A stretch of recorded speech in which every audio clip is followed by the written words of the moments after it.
É ser você, mesmo que seja estranho. Seja você, mesmo que seja bizarro, bizarro, bizarro. Mesmo que seja estranho. Seja você, mesmo que seja estranho. Seja você.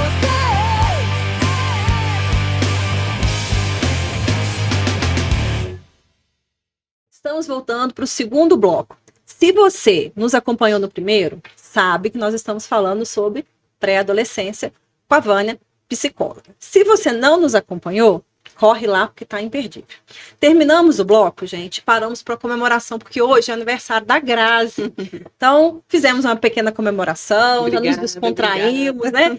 E vamos voltar à pergunta que nós paramos. A Carol, ela estava falando sobre como lidar com o pré-adolescente na questão do divórcio, né? De como que a gente pode, Vânia, fazer, que medidas a gente deve tomar, que dicas que você dá para que não tenha tanto impacto, principalmente nos casos em que a mudança da rotina ela é obrigatória, né?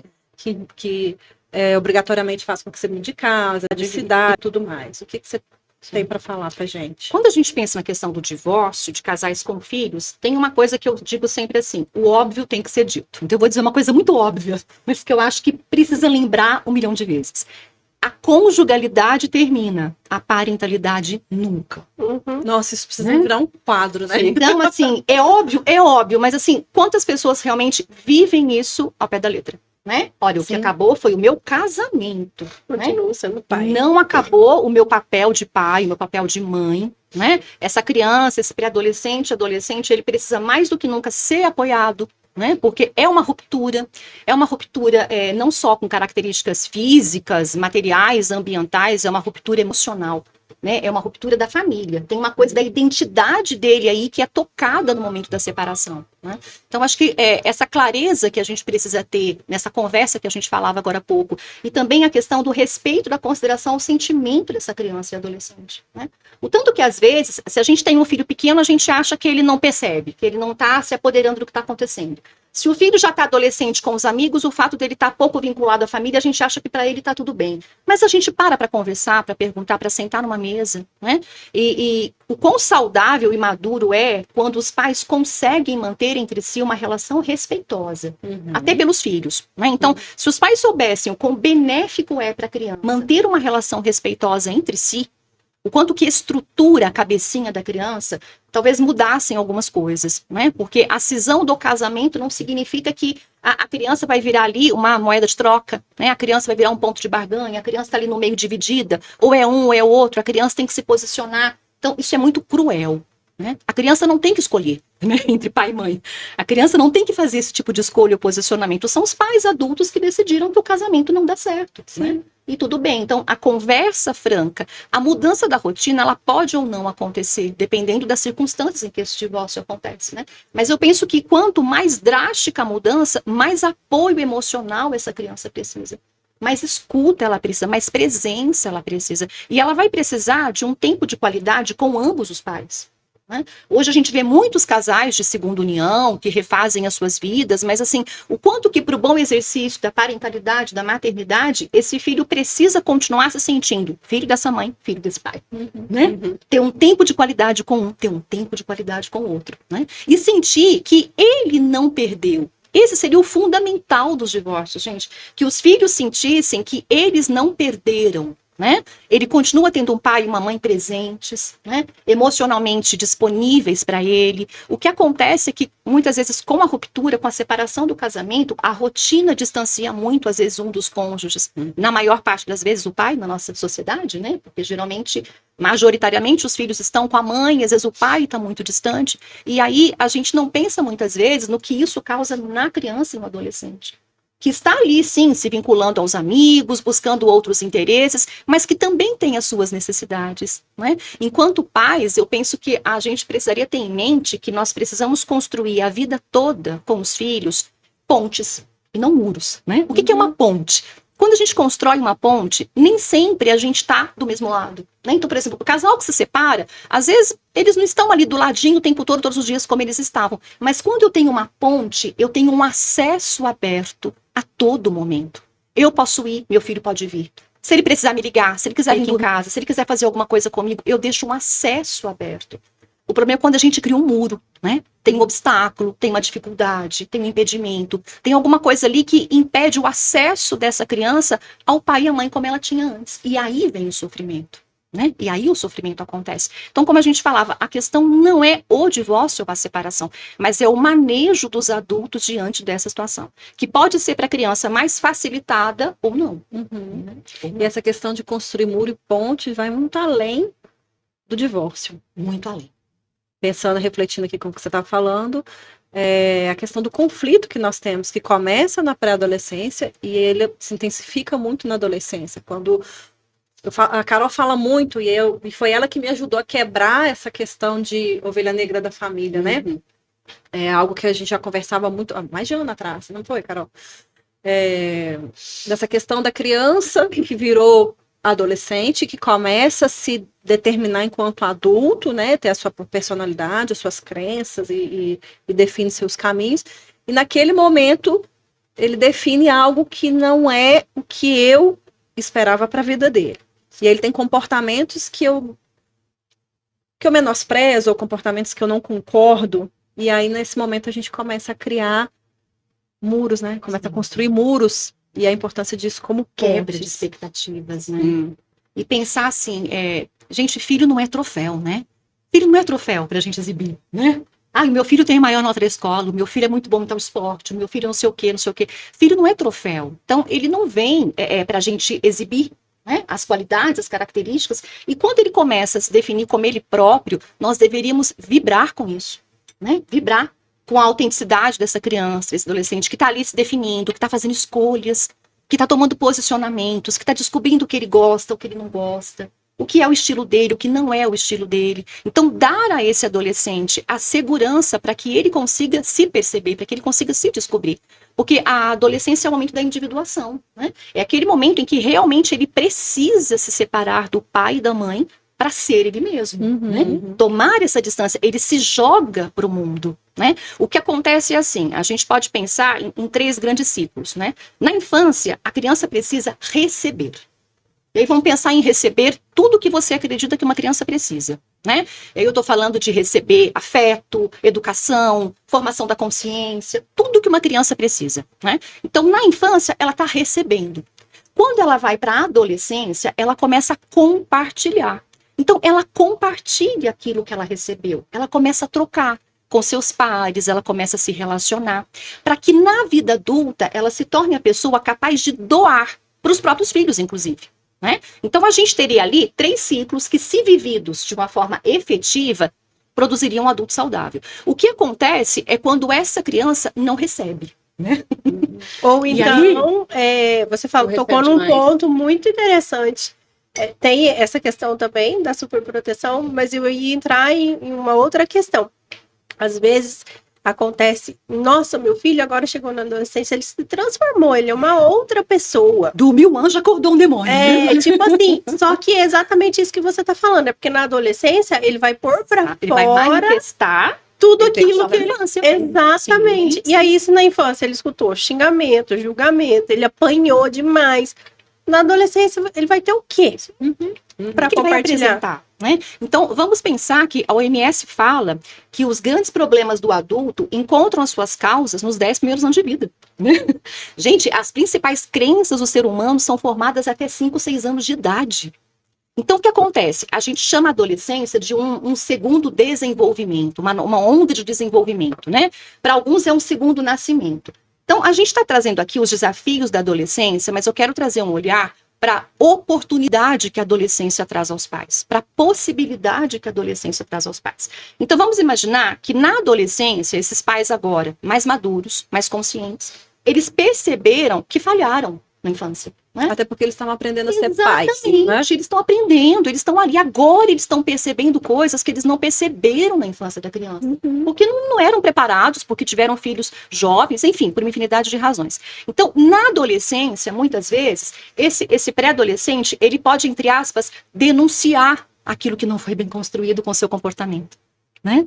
Pode ser numa hostilidade, pode ser mais arredio, pode ser afastando os pais, porque a infância inteira ele buscou pelos pais, ele não encontrou os pais disponíveis emocionalmente. Pode ser por uma série de comportamentos. Então, os pais, eles têm, nesse segundo nascimento, uma oportunidade de reaproximação e de reconquista dos filhos. Só que se eles perderem essa oportunidade, os desafios futuros serão maiores. Né? Então, a gente também tem que olhar para a adolescência como essa oportunidade de resgate. Né? Olha, filho, eu não fui para você o que eu gostaria de ter sido. Né? Eu não tinha o conhecimento que eu tenho hoje, eu não tinha a maturidade que eu tenho hoje, e eu quero uma oportunidade. Né? Eu quero uma oportunidade para te conhecer, para conviver melhor com você, para passar um bom tempo de qualidade com você. Gente, os adolescentes, eles não estão avessos a isso. Às vezes, eles se protegem, porque eles queriam tanto isso na infância e não receberam, que eles criam uma couraça para se proteger. Mas não é que eles não queiram, não é que eles não necessitem. Um exemplo que eu falo para os pais é assim: experimenta sentar do lado do filho adolescente. Sem celular na mão, sem distração, senta e fica do lado. Ele vai olhar para você, o que você está fazendo aqui? Perdeu alguma coisa aqui? Né? Perdeu alguma coisa? Vai me pedir alguma coisa? Né? Principalmente se você nunca fez isso. Mas você vira e fala assim: eu só quero passar um tempo do seu lado. Só isso. Quero passar um tempo do seu lado. Não vai demorar muito para ele puxar alguma conversa. Porque aquele silêncio às vezes fica até incômodo, né? Uhum. Então, assim, a presença é uma coisa que a gente precisa oferecer em todas as fases da vida, principalmente na adolescência. A gente acha que porque eles estão fazendo essa transição, nós não importamos mais. Não é que a gente não importa mais, eles estão se jogando para outros vínculos, mas eles precisam ainda da segurança que depende de nós. Dessa segurança emocional, desse suporte. É como se a gente dissesse para os filhos assim: filho, vai, voa, e eu tô aqui. Uhum. Né? Eu tô aqui. Precisar, eu tô aqui. Eu amo a metáfora do carro. Já ouviram do carro quando a criança nasce? Não. Que a criança nasce e aí ela vai pro bebê conforto. Não é assim? Então a gente tá lá dirigindo e a criança tá no bebê conforto lá atrás. Né? Se possível, vai alguém atrás, porque a gente não quer deixar o recém-nascido sozinho, né? Assim, mas se ele engasgar e tal e tal. Passa um tempinho, a gente troca o bebê conforto por aquela outra cadeirinha, né? Que ele vai usar, às vezes, até 1 aninho, 2 aninhos, 3 aninhos, dependendo do tamanho da criança. Depois a gente coloca aquele assento elevatório, né? E tudo isso, a criança no banco de trás, né? Chega um momento que a gente pode dispensar o conforto, a cadeirinha, o assento elevatório, né? E a gente pode colocar a criança atrás só com o cinto de segurança. Em todo esse momento, a gente está guiando o carro, né? Chega um momento futuro em que a criança, já com 10, 11 anos, ela pode sentar na frente. E aí ela vai no banco do carona, a gente sempre vai olhar se ela pôs o cinto, mas ela já pode andar do nosso lado, né?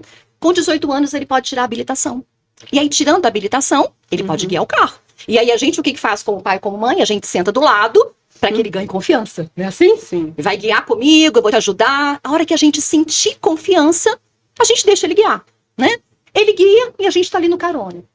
Conforme ele vai adquirindo mais habilidade, a gente fica tranquilo até para ir no banco de trás. Né? A gente vai viajar, meu filho vai dirigir, eu vou dormir atrás e tal e tal. Chega um momento que a gente desce do carro e ele vai sozinho, né? Mas para que chegue esse dia, a gente precisa ter feito todas as fases anteriores, né? Então a gente quer o quê? A gente quer filhos resolvidos, decididos, emocionalmente saudáveis. Mas o que nós estamos fazendo na infância, na pré-adolescência, na adolescência para garantir isso? Né? Então o que nós estamos investindo para colher aquilo que a gente tanto almeja para o nosso filho? Que é o que há de mais importante. Né? O que os pais mais querem são os seus filhos felizes. E o que é felicidade? Né? Agora, o quanto nós estamos administrando bem esses anos e etapas tão desafiadores, a ponto da gente conseguir que chegue nessa etapa, eles realmente estejam dispostos a assumir a própria vida com competência pessoal. E não sentir que isso é um problema, né? Porque aí, aquele pai, aquela mãe que tem a superproteção, aquele apego, é o que você falou no início, né? Que acha que os filhos é uma posse, né? São os meus filhos. Nesse momento, ela sente como se estivesse sendo abandonada, aí vem esse filho, arruma um relacionamento, ela sente como se ela estivesse sendo trocada. Começa a competir, aí ela vai com a namorada do filho, né? Então, tudo isso vai deixando a vida desse filho disfuncional, né? Eu vi um vídeo, foi ontem, eu achei super interessante, era um chá revelação, e aí no momento em que revela, o esposo, né, vai correndo, abraça a esposa e a mãe vai tentar abraçar o filho. Só que ele não abraça a mãe, ele sai correndo com a esposa, assim. Eu falei assim, quem corta o vínculo não é a nora com a sogra, né? É o posicionamento do filho que corta esse vínculo de maneira saudável. Tipo assim, você não vai roubar a minha cena, agora é minha vez, é minha família. Então, precisa ter tudo isso muito claro também. E isso não acontece do dia para a noite, isso acontece desde a hora do nascimento da criança.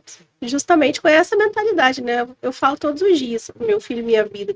Como? Seu filho, sua vida. Ele tem a vida dele, para ele. O propósito dele, a missão dele, a gente está só formando, só cuidando. Uma hora ele vai ir, a gente precisa ter em mente que isso é o processo natural e saudável da vida. E que bom que se ele vai dessa forma, né, assim, seguro, vivendo uma etapa de cada vez, sinal que você fez um bom trabalho. E isso não deveria ser um problema, mas infelizmente é um problema. E acho que adquirir o olhar do quanto que a maternidade, a paternidade, elas são esforços gratuitos, né, gente? No sentido assim, nós não criamos filhos para eles cuidarem de nós. Né? Sim. Então, assim, eu serei muito feliz se na vida adulta do meu filho, se ele escolher ter filhos e ser pai, eu vê-lo utilizando tudo que eu vivi com ele na paternidade dele. Então, eu não quero que ele faça por mim, eu quero que ele faça pelos filhos dele. Porque se ele fizer pelos filhos dele, tudo aquilo que ele aprendeu enquanto ele foi meu filho, eu vou entender que eu fiz um bom papel. Né? Então, a gente não precisa esperar mas eu vou ter filhos para que eles cuidem de mim na velhice. Não. Né? Nós temos que garantir isso de alguma forma. Né? Mas os filhos, eles precisam se preparar para viver a própria vida, para se lançar a própria vida, para realizar os próprios sonhos. Né? Então, o quanto que a gente educa para essa autonomia, para essa liberdade. Porque chega na adolescência, a gente começa a experimentar essas perdas, né? Sim. Então, como a Carol falou, o meu filho já não é tanto de beijo e abraço como ele já foi. E eu sou muito afetiva, eu amo. Agora eu tenho que perguntar, posso te dar um beijo? Posso te dar um abraço? E se ele falar que não, eu respeito, é o corpo dele, é a escolha dele. E tá tudo bem, porque é o momento. Então, nós precisamos, pais e mães de adolescentes, entenderem que essas atitudes, elas não são pessoais. Elas dizem respeito a uma fase de desenvolvimento. Né? E é preciso esse desapego e uma certa distância para que ele se jogue no mundo. Né? Não é que ele deixou de amar, né? Exatamente, de maneira nenhuma. Basta acontecer uma coisinha para a gente ver que eles voltam, eles correm para a gente. Né? Então, o que eu digo, nós temos que educar filho para que nas dificuldades eles corram para nós e não de nós. Porque se a gente não for suficientemente próximo e íntimo, na dificuldade eles correm da gente, eles não correm para a gente. Como eu escuto pais adolescentes perguntar assim pra mim, ai, Vânia, meu filho mente. Eu não suporto o comportamento da mentira. Né? Eu falo, gente, por que filho mente pra pai? Filho mente pra pai para proteger os pais. Para proteger, porque ele não quer ferir os pais. Ele quer ser capaz de fazer as coisas que ele faz, mas ele não quer ferir, ele não quer desapontar. E aí, qual é o nosso papel nisso? A gente vira pro filho e fala assim, eu quero ser tua amiga, eu quero que você conte tudo pra mim, né? Conta tudo pra mim, me conta a verdade. E aí, a primeira vez que o filho nos conta uma verdade, alguma coisa que ele fez, a gente pune, a gente culpabiliza, a gente causa nele dor, humilhação, vergonha. O que é sobrevivência? O que vai falar pra esse menino? Fica quieto. Não conta mais. Né? Então, em casa, a gente vive uma coisa que é assim, a verdade não merece castigo. A verdade não merece castigo. O que não significa que não haverá reparação. Mas reparação não é castigo. Sim. Reparação é responsabilização pelas consequências dos próprios atos. Mas não tem que castigar, né? Então, qual é o ambiente que a gente está criando com esses filhos para que eles se permitam dizer a verdade? Né? O quão o ambiente é favorável, o quão é acolhedor, o quanto ele se sente ouvido sem julgamento e sem crítica, para ser ele mesmo, né? Nossa, mãe, fiz uma besteira na escola hoje. Você fez, filho? E aí, o que aconteceu? E a gente escutar sem 4 pedras na mão. Entender que no primeiro momento a gente vai só ouvir, né? Depois a gente vai tentar ajudá-lo a entender que sentimentos estão ali. Filho, como é que você se sentiu nessa situação? Né? E aí, você acha que deu para aprender alguma coisa? Como é que foi? O que você vivenciou a partir disso? O que você espera fazer numa situação diferente? Gente, a gente pode educar e ensinar muito mais a partir dessa conversa do que a partir de um castigo. Que bater, né? Você matou aula, uma semana sem videogame. O que ele aprendeu com isso? Sim. Né? Então, assim, educar não é castigar, não é rigidez, não é punição. Educar é ensinar. E ensinar dá trabalho. Porque ensinar é um processo de repetição, não é? A gente não bate o gato morto na parede até ele mear. Sim. Educar é assim. Educar é ensinar. Dá trabalho. Requer muito investimento nosso. Muita Ô, Vânia, reflexão. e eu tô numa fase com o meu menino, né? Ele vai fazer 11 anos, né? E é essa questão também da transição e as dificuldades, assim, né? O que acontece? Ele nunca dormiu bem. Ele acorda de noite, já fizemos tudo quanto é tipo de tratamento, já fui em tudo quanto é lugar e falou, ele tem uma insônia e acho que é também do TDAH, ele é agitado. Então ele sempre acorda à noite. Até então a gente já passou por um período que eu ficava próxima do quarto até ele dormir, ou que eu tinha que deitar do lado dele, ou punha um colchão do lado, ou ele punha um colchão no meu quarto. Então a gente foi passando por várias fases onde eu não deixava ele ficar comigo na cama, mas sempre tentando ajudá-lo a vencer isso, né? E aí chegou, como eu, desde que ele nasceu, eu não tenho uma noite de sono inteira, eu falei, filho, acho que está na hora da gente tomar uma decisão, né? Vamos decidir que você não vai mais chamar a mamãe, ou vamos ver o que a gente vai fazer, né? Vamos sentar junto e conversar sobre isso, né? E a gente conversou e eu, o que é? Ele, ai mãe, não sei, eu tenho medo do escuro, mas o que você vê no escuro, né? Então a gente foi tentando conversar, ele falou, ai mãe, eu não sei explicar. Falei, então vamos pôr um ponto final nisso, vamos procurar ajuda, né? Aí até ele começou a ir num psicólogo e a gente falou assim, vamos tratar isso. E aí o psicólogo até falou assim, é uma fase de transição, onde a imaginação e a questão dele tá entrando na realidade, e tem coisas ali dentro. O que você diria sobre isso também? Que poderia me ajudar, ou as mães que passam por isso? Eu posso te fazer uma pergunta muito polêmica, Sim. mas muito polêmica mesmo. Nós gostamos disso. Ai, gente, olha, vai ter prós e contras. Eu já queria levantar 3 polêmicas. Ideal. Outra pergunta bem polêmica, Grazi. Qual o impedimento dele dormir na sua cama? Então, sempre me falaram que não é bom ele dormir comigo. Que não ajuda, ele vai ser inseguro, um monte de coisa. Então, eu sempre trabalhei isso. Acreditei, falei, não faz bem. Eu adoro que ele durma comigo. Tanto é que quando tem momentos assim, que ele, ai mãe, deixa hoje. Eu falo, deixo. Mas sempre não pode dormir com a mamãe. Então, e por ser o sexo oposto, né? Então, sempre falaram disso. Eu falei, então tá, não vou. Posso trazer um ponto de vista diferente? Sim. Né? Nós somos o único mamífero que se afasta da cria quando nasce. Né? No reino animal isso não existe. Né? Então, não existe essa questão de que o filho dormir com a mãe erotiza a criança. Gente, eu sou especialista em sexualidade. Né? Isso não existe. Nossa, eu passei a vida Isso inteira não existe. pondo ele longe. Né? Ai, senhor. Cama compartilhada é o quê? É segurança, é conforto, é acolhimento. Olha. Pode ser isso que ele está precisando. Cama compartilhada cura doenças que vocês nem imaginam. Que vão para o consultório psicológico, que vão para o consultório psiquiátrico, mas que quando bem conduzidas, do jeito certo, orientadas, a criança recebe o acolhimento e o suporte que ela precisa, porque por alguma razão ele não se sente seguro sozinho.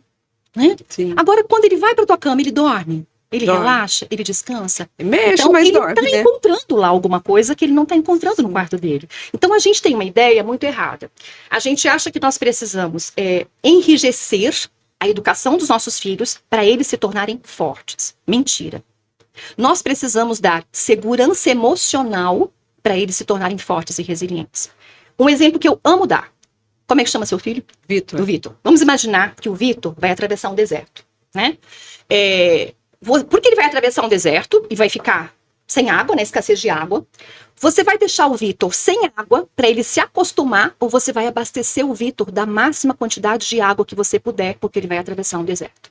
Abastecer com água, né? E por que afetivamente a gente não faz isso? Então, Entende? quer dizer, me ensinaram errado, eu fiquei a vida inteira Mas sofrendo. não é você, é isso assim, isso está instaurado na nossa sociedade, esses conceitos. Por isso que eu falei que eu ia trazer uma polêmica, porque há muita gente que pensa como você, eu respeito, né? Mas assim, pedir licença para trazer um ponto de vista diferente, porque é isso que eu vejo na minha prática clínica todos os dias.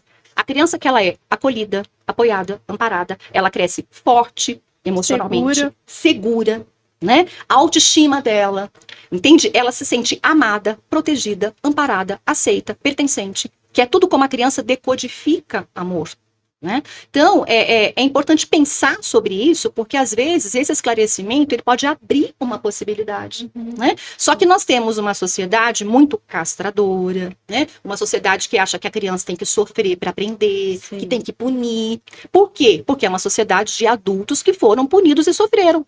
Então, a transgeracionalidade está ali. Nós estamos educando como nós fomos educados. Nós aprendemos assim. Então, a gente nem sempre consegue, com facilidade, quebrar o ciclo. né? Para ressignificar algo que é muito importante na educação. As crianças fazem melhor quando elas se sentem melhor, diz a Jane Nelson, né? E eu aposto muito nessa ideia.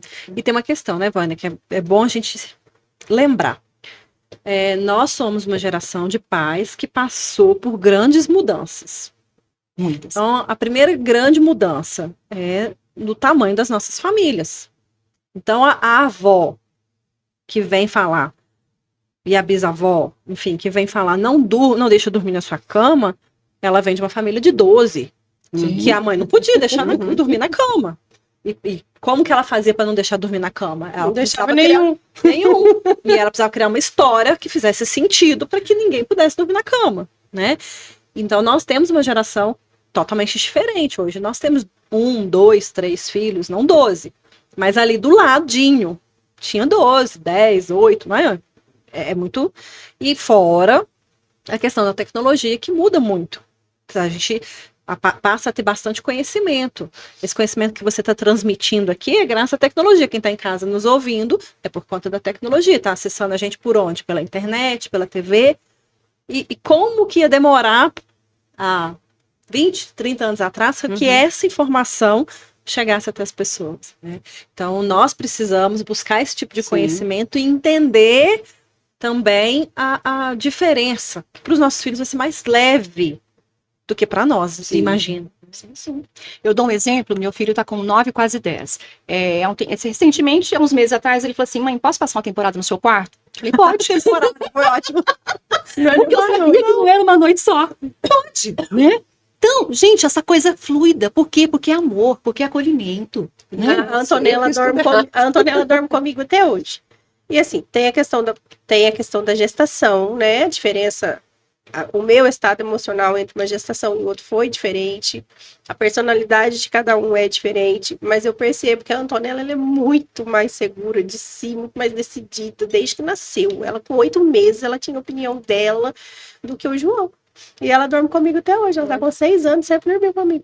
Eu tenho uma experiência, uma memória, na verdade. E é uma outra coisa, você falou da questão, aconteceu algo desafiador na vida desse adolescente, essa questão de dormir junto entra até nisso. Para onde que eu vou correr? Quando eu tinha medo, insegurança, para onde eu corria? Não era para a cama da minha mãe? Nossa, eu expulsei ele tantas vezes, tadinho. Agora minha Olha, briguei a com ele culpa tantas é vezes. possibilidade de fazer melhor. Erro é oportunidade de aprendizado. Fica tranquilo. E aí tem tudo que... A nossa vida ela é constituída de dualidade para tudo. Então, tem coisas que você vai ter que buscar a informação X, a informação Y, e você E ver o chegar que faz no sentido para consenso. você. Exatamente. Entende? Então vamos pensar, cama compartilhada funciona para todo mundo? Não. Mas para quem faz sentido, pode ser extremamente benéfico. Extremamente benéfico. Né? Porque uma coisa que eu vejo será muito. que ainda tá em tempo? Tá em tempo, e vai, investe fundo. Hoje isso já muda tudo. O que eu vejo em casa? Aquele tempinho na hora de dormir, gente, é um tempo de relatar tantas coisas. Sim. É um tempo de contar o dia. É um tempo de partilhar sentimentos. É um tempo de aconchego. Né? Então, assim, é valiosíssimo, como é gostoso. Parece que a gente dorme mais integrado, a gente acorda mais integrado. Né? Parece que tem uma união muito saudável ali, afetivamente falando. É aquele momento da troca, né? Então, a gente precisa perder um pouco alguns mitos e ler algumas coisas mais recentes de pessoas que realmente estudam o assunto, né, que investigam o assunto para a gente ver que não existe essa questão da sexualização na cama. Até porque o casal não vai fazer sexo na presença da criança, porque isso é crime. Eu já ia entrar agora nessa questão. Exatamente, E aí, porque como é que vai fazer com o casal? O casal vai namorar em outro lugar. Simples assim. Simples assim. Por quê? Se a conjugalidade do casal depender do que acontece só naquele momento deles dormirem juntos, então a linha está muito tênue, muito frágil. Então lascou. A conexão do casamento é muito superior a isso, né? Então o casal vai se arranjar, vai namorar. O filho vem pra cá, a gente namora no quarto dele, né? O casal vai se arranjar. Se isso fizer sentido para o casal, porque o benefício é muito grande. Põe o almoço na mesa e vai ter uma conversa séria. Vânia, nós queríamos te agradecer. Foi um Eu papo que agradeço, incrível. gente. Passou. Nem voando, levantei as polêmicas que eu queria. Queria falar um monte. Nós vamos ter que marcar um próximo. Vamos marcar uma Mas vamos continuidade. marcar hoje para Isso. ver se ano que vem ela consegue ver isso, né? Porque essa agenda tá complicada. Tá apertado. Vânia, agradeço. Queria te pedir um favor. Claro. Queria que você olhasse para aquela câmera bonitinha ali e desse um recadinho para quem está nos ouvindo? Que dica que você dá para que a gente passe por esse período da pré-adolescência e adolescência de uma forma saudável, criando aí crianças e adolescentes fortes, seguros, com boa autoestima, tudo que a sociedade hoje precisa. De maneira leve, né? Que eu acho que é o mais importante. Desconstruir essa ideia de aborrecência, gente. Eu nunca gostei desse termo. E fazer com que uma os fase períodos... tão linda, Exatamente. né? Uma fase linda. Exatamente. Linda, né? Você aprende tanta coisa com o adolescente, né? Sim. Eu diria que é assim. Muitos pais me perguntam como que a gente vai lidar com a adolescência nos tempos atuais, né? Onde os nossos filhos estão expostos a tantas coisas, a tantos riscos, né? A tantos possíveis problemas. Tem gente que fala assim para mim, como evitar que a adolescência do meu filho seja desastrosa?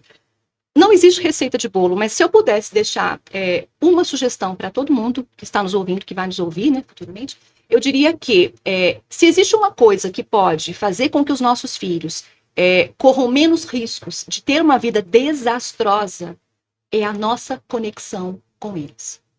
Nada vai substituir isso. Por quê?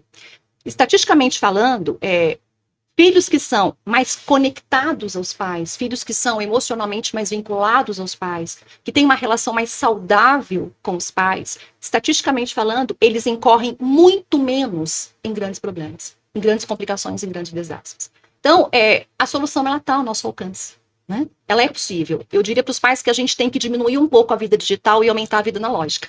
O seu adolescente gosta de coisas que você não gosta, mas se dispõe a sentar e conversar sobre. Pede para ele te contar sobre aquela série que ele assiste junto. Escuta as músicas que ele escuta, mesmo que você não goste, conversa sobre elas. Porque nós temos 2 grandes papéis com os nossos filhos. O primeiro deles é formar consciência. Né? Nós formamos consciência, a gente ensina valor, a gente nutre afetivamente, a gente dá noções de certo e errado, a gente está moralmente construindo um ser humano. Esse é um ponto. O segundo ponto, principal, primordial de nós como filhos, nós precisamos criar filhos que sejam capazes de amar. Amar a si, amar aos outros e amar a Deus, se você acredita. Mas precisamos criar filhos capazes de amar. Se a gente não conseguir fazer isso, a gente naufragou o nosso propósito. Né? Que lindo, Muito bom. Muito bom. Muito obrigada. Obrigada, Carol. Um prazer estar com você. Pessoal, até a próxima. É preciso perder para depois se ganhar, e mesmo sem ver, acreditar. É a vida que segue e não espera pela gente. Cada passo que dermos em frente, caminhando sem medo de errar. Creio que a noite sempre se tornará dia, e o brilho que o sol irradia há de sempre me iluminar. Quebro as algemas deste meu lamento, se renasço a cada momento, meu destino na